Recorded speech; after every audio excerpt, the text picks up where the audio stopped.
Hello, gear fans. My name is Dan, and you're watching GearWire.com.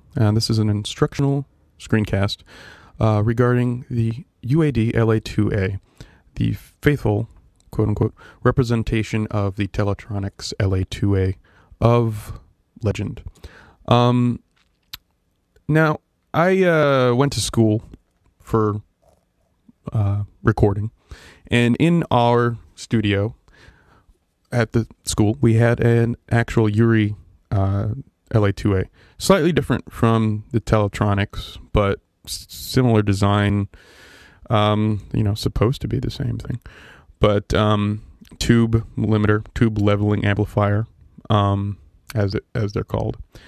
And when we were tracking, we almost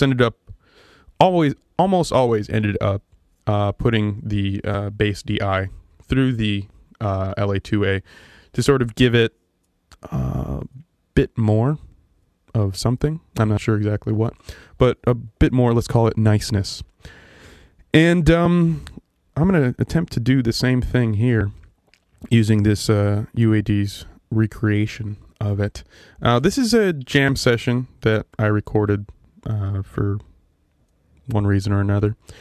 And it's me playing bass. The amp I was using was not loud enough to compete with the drums and everything, so I had it turned up way too loud for myself, and it just didn't record too well. So I'm left with my bass DI track, which did get tracked through an Avalon, which is a not too dissimilar optical compressor from the LA2A, but I've decided to, as we said, give it a little bit more. So let's just take a listen to the track. You'll hear the bass within there.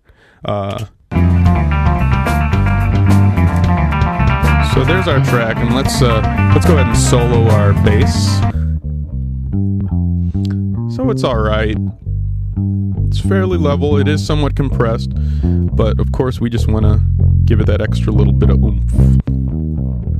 As you can hear, it's already very different. I'm going to turn up a huge amount of compression. Well, not huge for this particular amp, but it is a good amount of compression. You usually want to back off on that.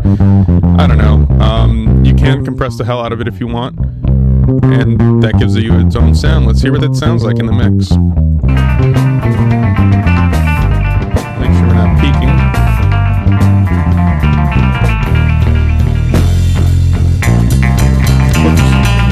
Let's try something just a little bit lighter for this particular application. It's not exactly like a loud thrasher portion, although that is a nice genre right there. So let's keep it in the range of around 5 dB at most. Just kind of mix it in.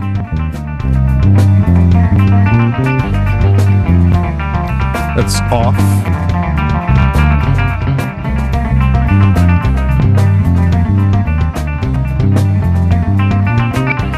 I'm going to try the limit setting.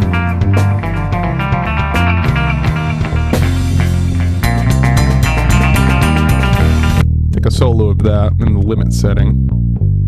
As you can see, it's pinned harder. It's doing a bit more reduction, as would be expected.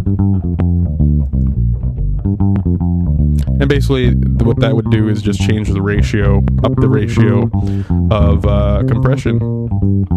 And I'm not sure if that was on the original Teletronix. I believe that was added later. Definitely wasn't on the URI.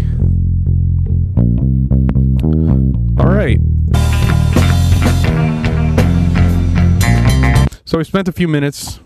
This track is completely in a mix, but we have improved the bass a little bit using the UAD LA2A. And, I do like to keep it fairly, not compressing too much, so wasn't trying to over-exaggerate it. We listened to that, sounded okay, but I would opt for a more reasonable, let's call it, setting when using the plugin version. So thanks for checking out this video, and stay tuned for more at GearWire.com.